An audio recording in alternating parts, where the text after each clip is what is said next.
My dear brothers and sisters in Christ, today 9th of May, the Catholic Church commemorates Saint Peter of Tarantaise.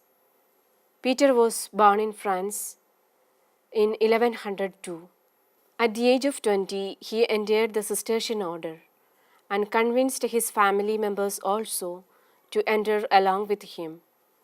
His two brothers and his father entered the religious community of Bonavox with him, and his two sisters also followed their way and became religious.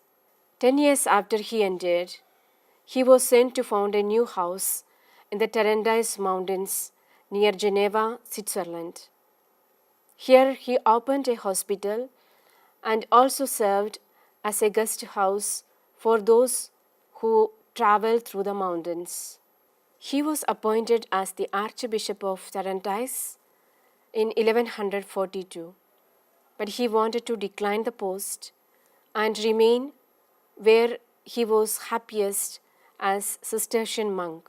However, he accepted it reluctantly because of the insistence of Saint Bernard and other monks as seeing it as the will of God.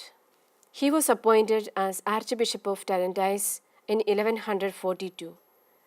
He wanted to decline the post and remain where he was the happiest as a Cistercian monk. He accepted it reluctantly because of the insistence of Saint Bernard and other monks, seeing it as the will of God. As a bishop, he reformed the diocese and set about providing education and food for the poor, which lasted until the French Revolution in 1789. He performed many miraculous healings during that time. It seems he was never able to banish the longing for the monastic life that he left behind, and after 13 years as a bishop, he fled to a Cistercian monastery in Switzerland, disguised as a lay brother, and lived there a year until he was discovered and forced by the superiors in the order to return to Tarantaise.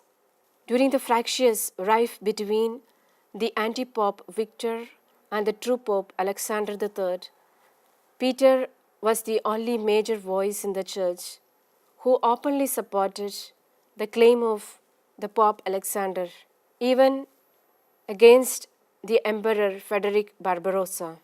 Recognizing his courage, loyalty, and holiness, the Pope Alexander III thought him to be the ideal peacemaker between the King of France, Louis VII, and the Henry II of England.